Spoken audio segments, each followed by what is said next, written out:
Assalamualaikum students, this is your physics teacher Miss Fatma, and in today's video lecture we are going to continue the chapter number 19 that we have started in the last video lecture. And this chapter is about the nuclear physics. In the last video lecture we have discussed about the radioactive element what is radioactivity and about what particles are emitted from the activity of the radiation, that are alpha, beta and gamma, and we have deeply discussed about the properties of alpha rays, beta rays and gamma rays. So now coming towards the next topic, that is about the half-life of an element. So what is half-life? Before getting the concept of the half-life of an element, I want to give you the concept of two basic things about the parent element and about the daughter element. Right. So the parent element is actually the original element, and the daughter element is the element that we have after the decay. Now, if you want, I want to say it in the definition that what is half-life. So half-life is basically a time interval. What it is a time interval in which the half of the atoms of the given sample decay. It just get completely decay half of it. So such thing is called half-life.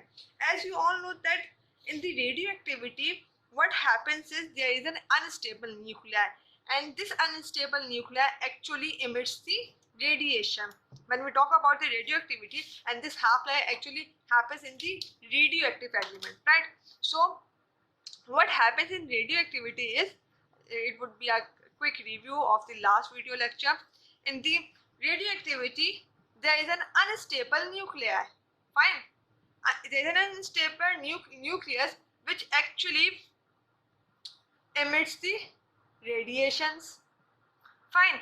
So why they emit the radiation? To get stable. Is it so?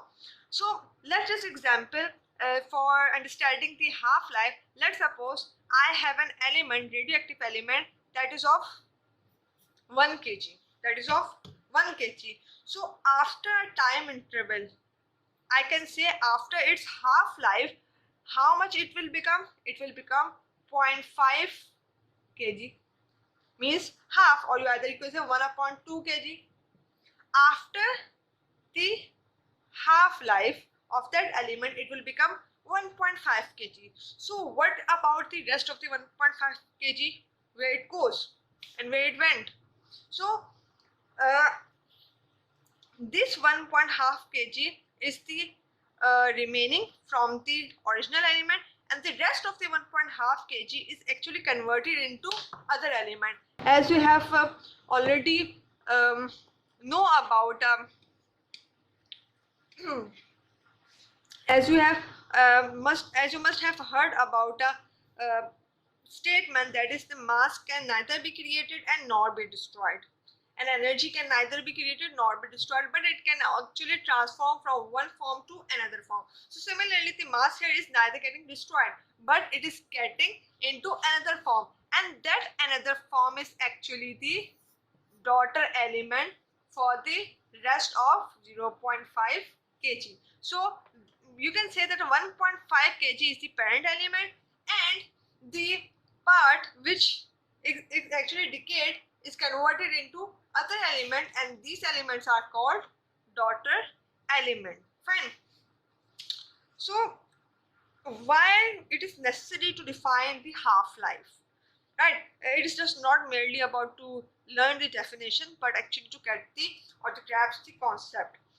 So if I say that radioactivity is quite a normal or quite a random process, fine, it is spontaneous. You can't judge, or you can't say that it will happen after this time or that time, or no.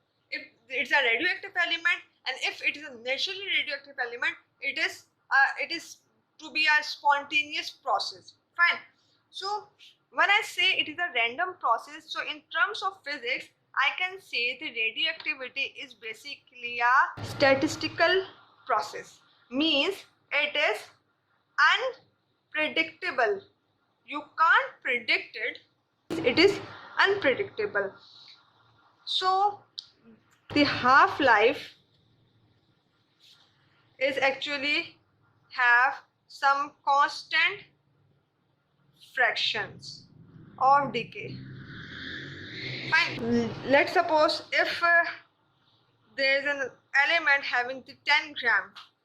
After its half-life, it's going to be 5, and then after its 5 half-life, it is going to be 2.5.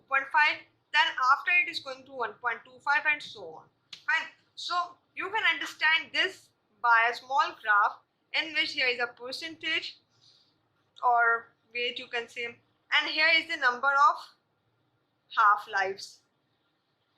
Fine. So if there is an element having 100%, means it is not actually in the state of radio, or it's not emitting any radiation, it is at 100%, but after a few time when it is going to emit the radiation, what is going to happen? This at the 50, this is going to get less. If there are so many, they are going to get half. Then after its half-life, that would be 25, what is going to happen? It is going to become more less, and then its half more less. So this is how you can actually understand the concept of half-life. It is usually denoted by T 1/2, and if someone has written like 2 1/2, so it means it has 2 half-life. So the next thing we are going to discuss is about the radioactive isotopes. Before going to the next topic, there is a small example which is really easy. So here they have actually they are trying to find out the half-life of radium, and in the data what they have given, they said the radium has the half-life of 1600 years. Fine. How much 40 gram of radium would be left after 32 years? So they have given you that the half-life of the radium element, that this is the half-life of the radium element, and they have given you some sort of mass, that of this mass, and after this much year, that is 3200 year, what would be the half-life? So first you need to calculate the actual half-life. So how much half-life it would be? They have asked you about the total years, so you need to divide the total years with the half-life. When you're going to divide the total year with the half-life, you are going to get the actual number of half-life that radium would have in 3200 years. Fine. That is above 2 half-life. So after 1 half-life means we are going to divide it by 1/2. The total mass that we have, we are going to divide by 1/2. That 1/2, when we are going to divide it by 40, that would be 20 gram. So now this 20 gram is left as the original mass. When there would be another half-life, we are not going to take the original one. What we are going to take? We are going to take the first half-life mass that we have got, that is 20 gram, and then we are going to divide the 20 gram with 1/2, and then we are going to get the another half-life, that is about 10 gram. So how much mass would be left of the 40 grams after 2 half-life? That is the 10 gram. So the 40 gram, the radioactive, this is the radioactive element. So after this much year, and the 40 gram will only be remained as 10 grams. Fine. The next topic we are going to discuss is about the radioactive isotope. So before getting into this topic, you must need to know what are isotopes, because you are very familiar with the word radioactive. Fine. So what are isotopes? Isotopes are basically such elements which are having the same atomic number but different atomic masses, and they have the same chemical properties. If I can say that the isotopes, they have the same atomic number, means Z is same. Fine. So we can say in Z we have only number of protons. And what is getting changed? The change is in getting in mass number, that is A. This is the mass number and this is the atomic number. Fine. So mass number, that is A, that is composed of N plus P. So what is N? Neutrons. And what is P? Protons. What they are saying? They are saying the atomic number is remaining constant. Means there is no change in number of protons. But what is getting changed? The mass number is getting changed, which is composed of neutrons plus proton, which says that in actual there is only change in neutrons. There is no change in proton, but in actual the change is in neutrons. Fine. So this is basically the concept of, for example, we have three isotopes of hydrogen. Okay. The first one is protium, deuterium and tritium. Hydrogen has how many isotopes? Three isotopes, as I have already mentioned. Protium, deuterium and tritium. In protium we have only one proton. What we have? Only one proton. We called it as a protium. In tritium, if we have the one proton, that means the atomic number is 1. It means it has one proton. But the mass number is, as it has only one proton, no neutron, so means when we talk about its formula, so N is 0 and P is 1. So A would be, means mass number would be 1. Is that so? Fine. Now coming towards the next one, which is deuterium, in which we have one proton and one neutron. This is, we call it as deuterium. So we have one proton, means that will all remain 1. And but when we talk about mass number, that is going to get changed. How? Because it has 1 plus 1 is equals to 2. Fine. Now we talk about the third one, that is tritium.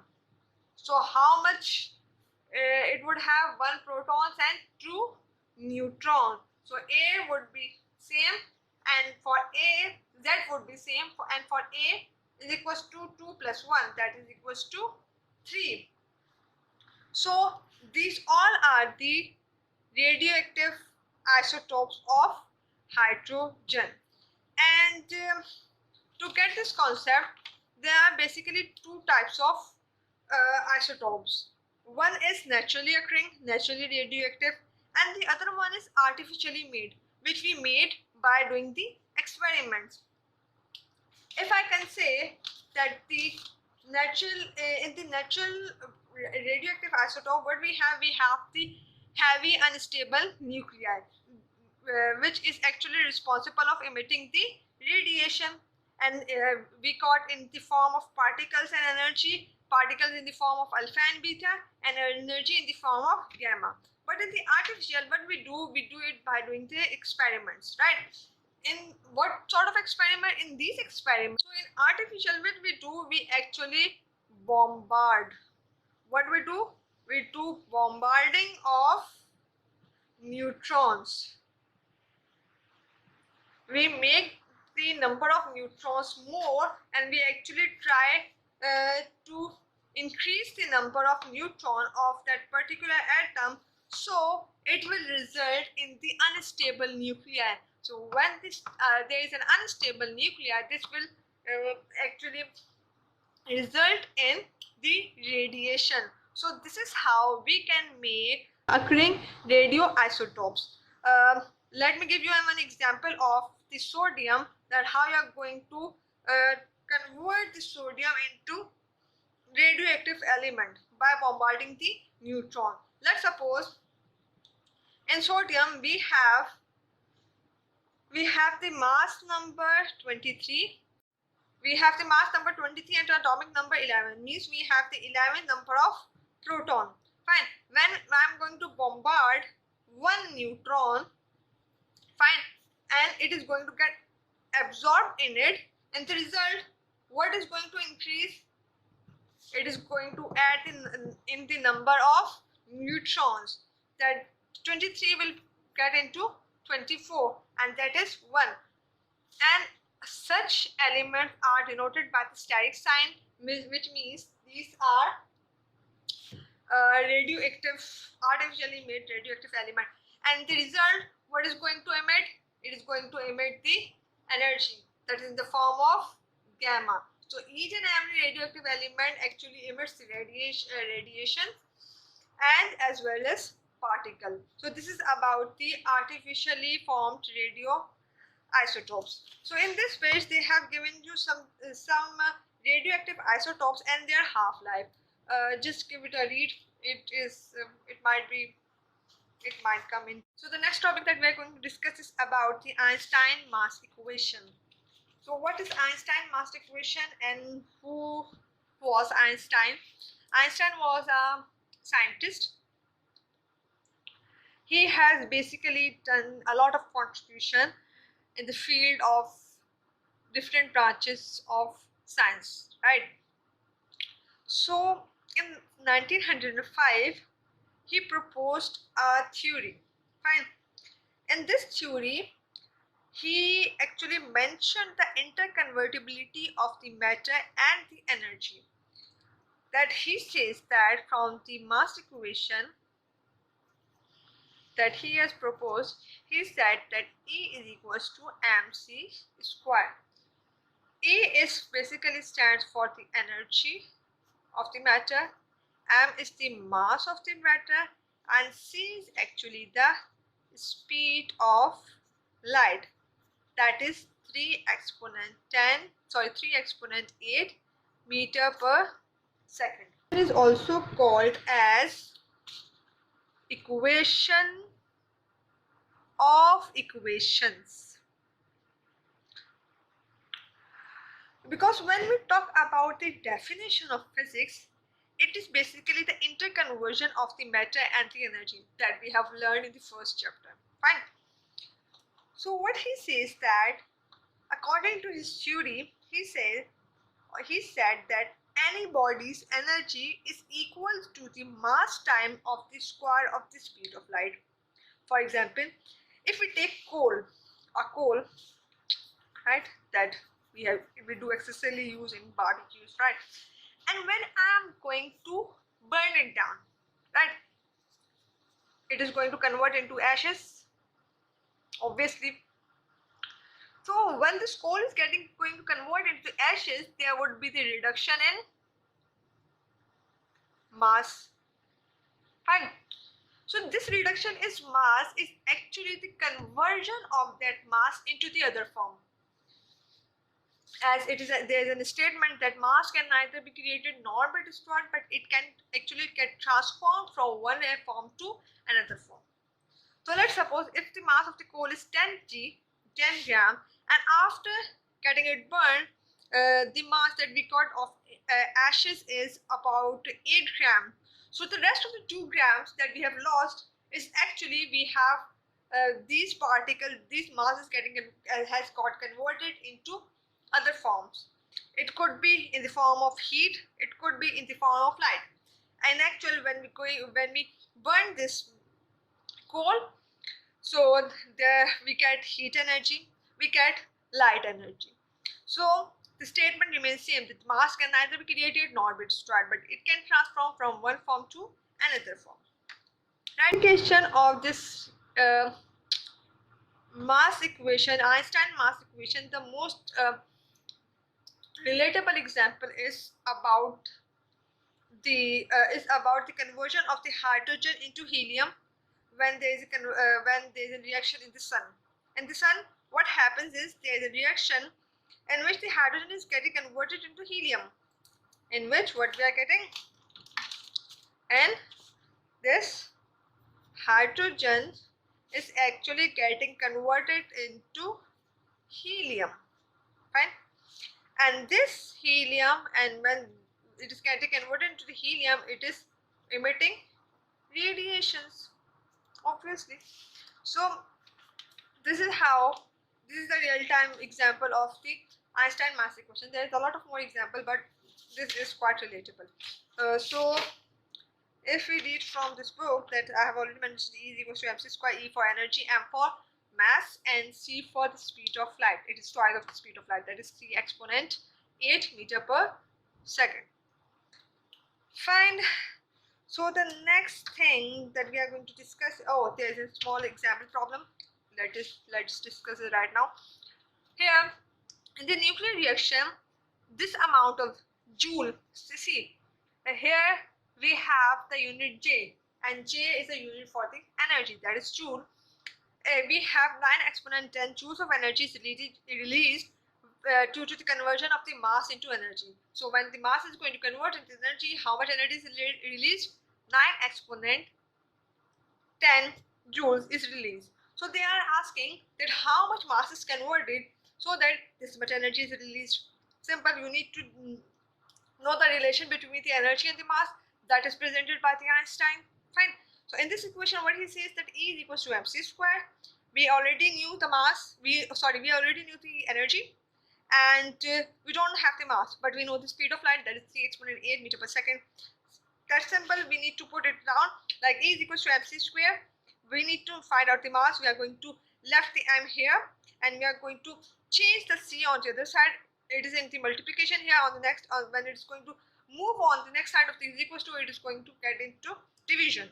So when I'm going to divide the mass, that I got that the mass that is converted into energy is 1 exponent 6 kgs. Fine. So the next topic that we are going to discuss is about the nuclear fission reaction. So there are basically two types of nuclear reactions: a nuclear fission reaction and nuclear fusion reaction. In this video lecture, we are just going to discuss a nuclear fission reaction. In the next video lecture, we are actually going to discuss a nuclear fusion reaction and about the uses of the isotopes. Right? That would be the last video lecture. So in nuclear fission reaction, what is meant by fission? The word fission means splitting. Here we actually split the element. So what happens in such type of reactions? When we bombard, let's suppose this is an element, okay? And when I'm going to bombard neutron on it, one neutron on it, and in the result what is going to happen? We are going to get two different part of that element, and I have named it X and Y, okay? And along with that, I'm going to get few neutrons and energy. An experiment in which they bombarded the nucleus of uranium with slow neutrons. Why they have kept neutrons slow? Because they want the neutron that to get absorbed into this uranium nucleus. So here you can see from the diagram, would be much more easier to see it like this. Fine. So here what they have done, they have bombarded the neutron, slow neutron on the uranium atom. So as a result, in the fission reaction, what actually happens is, from the equation, this is the atomic number, atomic mass of uranium. When I am going to bombard the neutron on it, I am going to, this uranium is actually going to split into two. One is for barium and the other one is for krypton. It has 144, it has 56, it has 90, and it has 36. With the release of 3 neutrons and a lot of heat energy. Fine.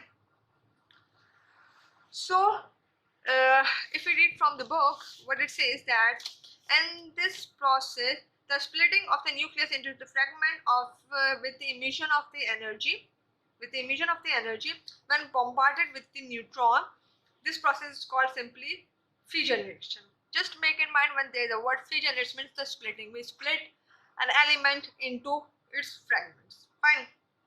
And during that splitting, we got few neutrons, and along with that we got a lot of energy. In the form, it could be in the form of heat or light. Fine. So reaction which actually happens is when I'm going to bombard a neutron on the uranium, it is going to release three things, uh, three neutrons and two fragments of that element. And in chain reaction, what is meant by chain? That it's a continuous reaction.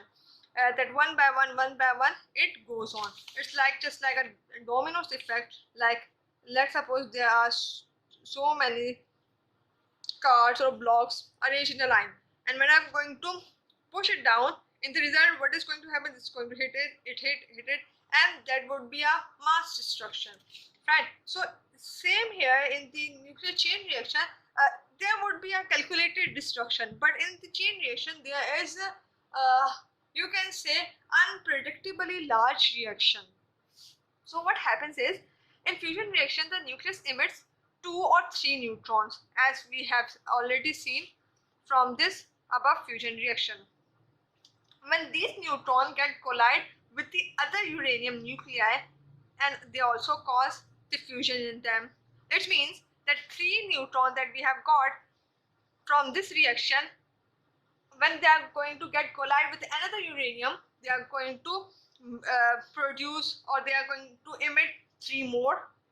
And when these three more are again going to strike with the another one, they are going to emit another three.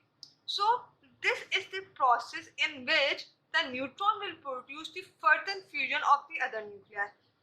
And if this process is continuous, means more neutrons are produced, so it means the larger amount of energy is released. So this is basically a nuclear chain reaction that you can see from this picture. Here one uranium that it got hit from the neutron and released three more neutrons. Then one of these are going to hit another uranium, then it's going to make three more and three more and three more, and this is going to make a long chain. So this reaction is called chain reaction, and this actually happens in nuclear bombs.